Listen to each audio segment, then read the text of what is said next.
Hang on. We'll just stick that down there, Eli, so you can hear the recording. No, you're Just hold it in.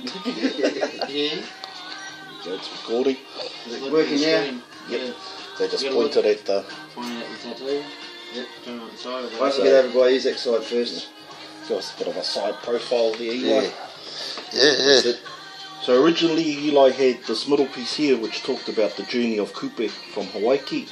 It talked about the 3 waves that he used to come to Aotearoa from Hawaii. Ngaru Nui, Ngaru Roa, Ngaru Pai Whenua. So the long wave, the giant wave and the land wave, which are the 3 waves that he used to navigate to get himself from Hawaii Nui to Aotearoa. Once he reached the Hokianga, he was guided into the Hokianga by a maunga there, which our whānau are connected to, Te Ramaroa. And the explanation of Te Ramaroa is it was like a guiding light, or a long light. And that maunga is represented in the top curl here. So we've got Kupe coming into the Hokianga. From that maunga there is a wairere or waterfall, and that is called Te Whātero, which basically translates into the protruding tongue, and that's the people of the Whirinaki area. That's where they're basically Te Ramaroa. Te Whātero, Whirinaki is the river that runs from there, and so that's represented in that, and the flow that comes down from there. At the back part here we have a manaia, which represents the many taniwha that are connected into the whānau from Whirinaki. Taniwha also, that manaia also represents the link that we have.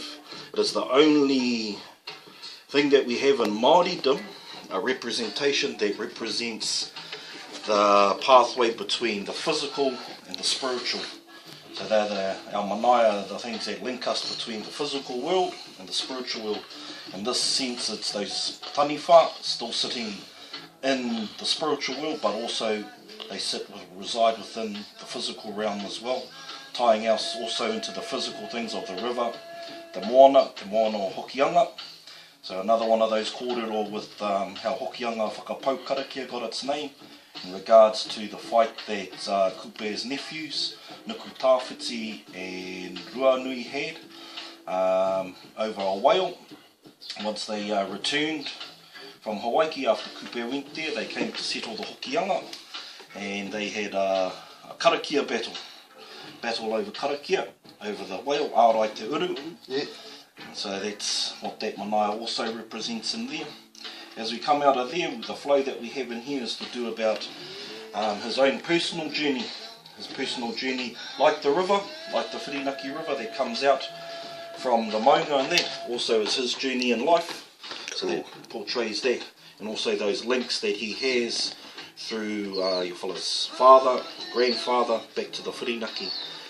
As we come down here, the patterns that I've put into these bottom parts actually tell that kōrero to do with Rahiri, who is tupuna that sort of brought all of Ngāpuhi together, and it was through his 2 sons that he started going around naming certain areas with a kite, Tūhoronuku, and that kite flew off. In the first place that kite landed when he was living at Whiriapā was on a pūriri tree, and he named that place Whirinaki.